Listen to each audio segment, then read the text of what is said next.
Hey y'all, my name is Rob, and welcome to my YouTube page. I want to share a little story and do some behind the scenes about my latest series, In Bloom. In Bloom is a series that I crafted that's really for like the entrepreneurs, the dreamers, the change makers out there who want to really make a difference, make an impact, and again, create better work in their life. I did a week-long retreat in New Orleans, and I set up a whole bunch of different events for myself to push myself outside of my comfort zone, um, and really have that space and time to think about what was next for me, both as a business, but also in my life. And the retreat was amazing. And I loved it so much. And I was excited to get back and share it with folks. So I have like this small business circle of friends that I meet with like twice a month. And when I got back, I decided to put together a presentation and share it with them. Again, just because I was excited to tell somebody the story of what I experienced. And when I did the presentation with them, they were really impacted by it.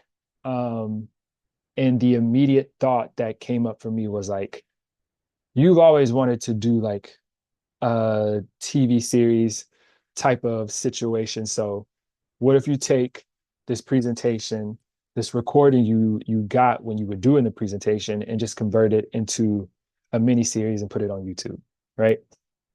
And it will also kind of help support like this transition that you're trying to make with the business from one-on-one consulting to thinking about like a learning studio, a space where people can come in, get information, and learn how to grow their dreams, their ideas at an affordable price, right?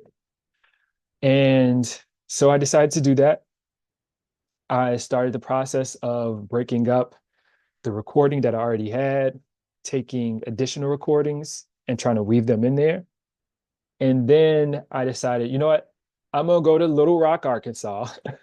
And you may be wondering, like, why Little Rock? I don't know. I was like, that's the place to go. And so I went to Little Rock, and quite honestly, it was the perfect city for me to go to finish the series. And so I went there. I did all of the additional recording. So like the the opener and closer of each episode within In Bloom is really it was done in Little Rock in this space that I found to stay. And it was super, super nice. It was really creative, and I thought it fit with what my theme was and what I was trying to do.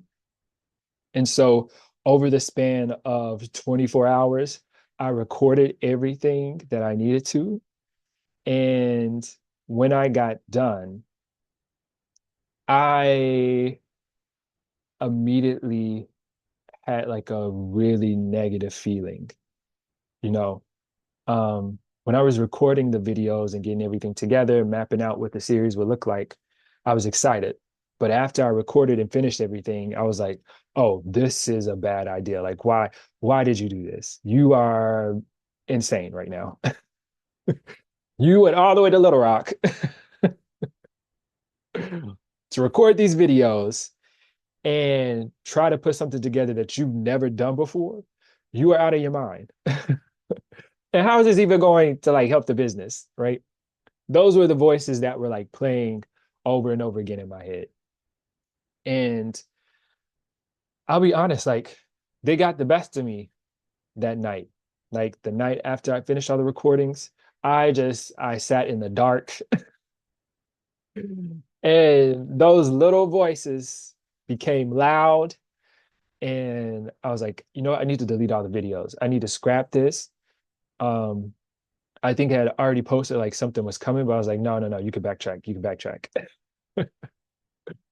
Um, but I slept, and the next morning I thought to myself, you know what? You did all this work.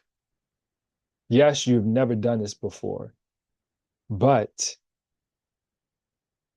it could go well, it could go wrong. But even if you do fail, you deserve to fail on your own terms. That is like something that's super major for me at this point in my life. not just for myself, but even for people I work with, you have the right to fail if you want to fail. And you also have the right to try and fail. And I think sometimes like we try to stop people, we try to stop ourselves from experiencing the failure.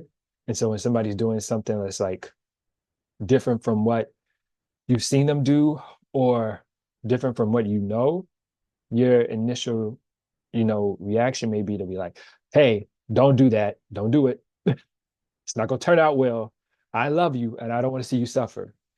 And I think I was also doing that to myself. And once I recognized that, it was like, oh, okay, like take a step back and pause. It was fear and doubt that was coming up for me.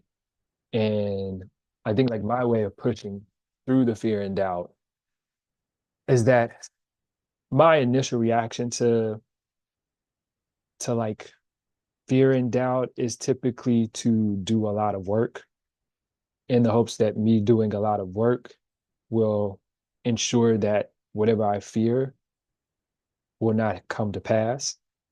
And I just end up burning myself out, or I just sit and ruminate unnecessarily. And this time, I I sat with the fear and the doubt. I was like, okay, y'all are in the room, y'all are here with me. Y'all ain't going anywhere right now. Um, so let's talk through it. Why fear? What's coming up for you? Why is this an issue? Doubt. Why is this coming up for you? Why is this an issue? And I it again, it really boiled down to like not wanting to make a mistake, not wanting to embarrass myself. Um, and also a little bit of like fear of it going right. We have to talk about like fear of failure, but one thing I've come to recognize, especially in my work with other people, and even with myself, is like, yeah, there's fear of failure, but there's also fear of success and concern of like the negative consequences that may come along if you do actually succeed in what you're trying to do. Um, like the fear of success was one around if this goes well, how do you maintain it? That's a whole nother problem. Just general doubt about like you have never done this before. And you've always wanted to do something like this. And if you try it and it don't go well or you don't like it, then like the fantasy of this thing that you wanted to do for a long time just gets destroyed.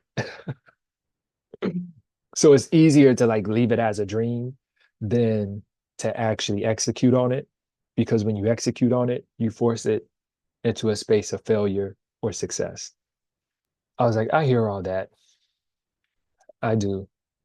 But I've spent, majority of my life kind of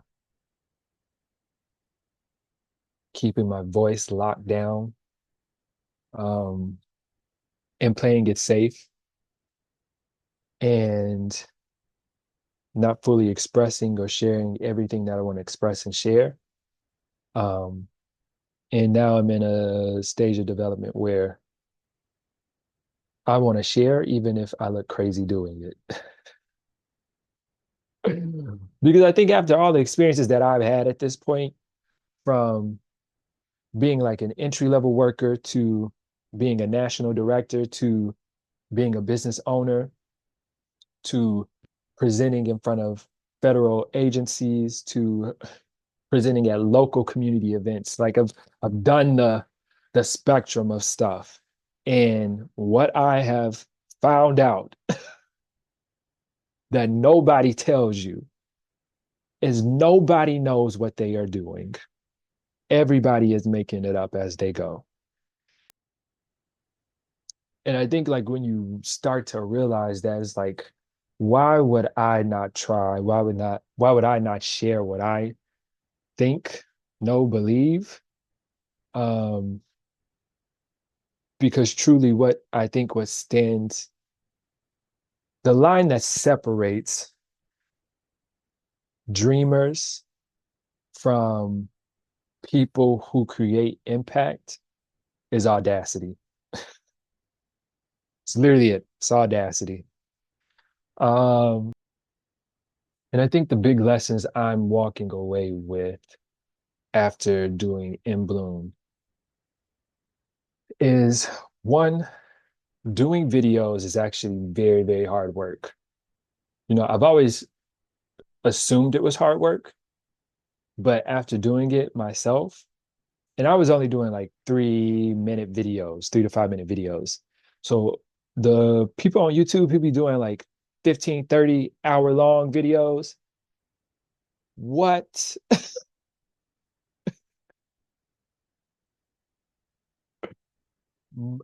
Much respect to y'all. That is a commitment. That is a job. That is a job.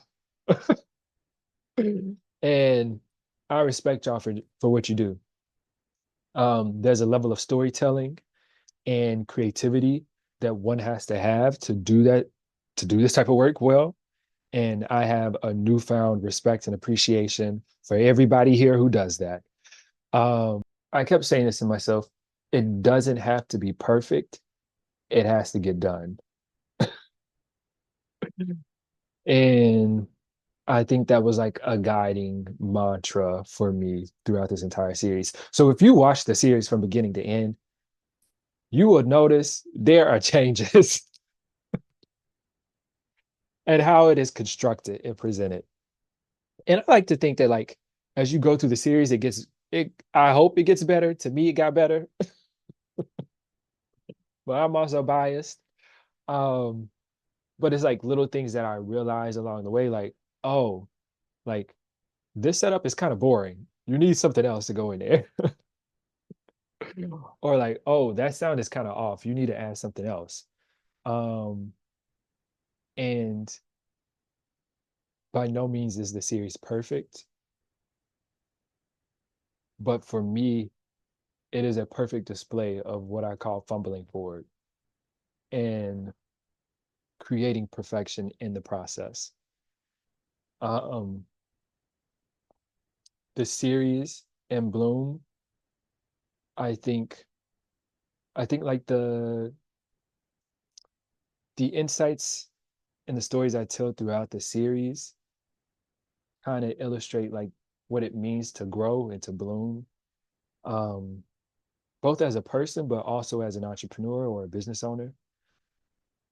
And I think how the series was constructed and all the changes, technical changes that it went through across 8 episodes, um, also showcases this concept of growth and progress. And I'm not embarrassed by that. I'm pretty proud of that. And I often think about myself and my work as like archival work and me being an archivist.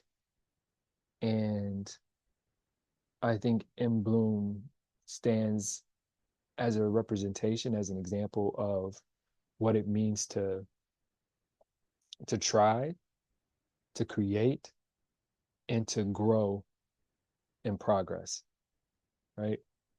Um, or how to grow along the process and to do it despite shame, embarrassment, fear, or doubt, you know? Um, so yeah, if there's like one phrase I would use to describe the series, it is fumbling forward. So no, that's the one thing I hope people take away from the series. I hope you take away a lot of things, but if there's nothing else you take away from the series, take away this one thing. It is okay to fumble your way forward. And sometimes that's the best way to do things. Don't wait till it's perfect. Just try it. And if you fumble, it's okay. Just make sure it's forward. All right. See ya.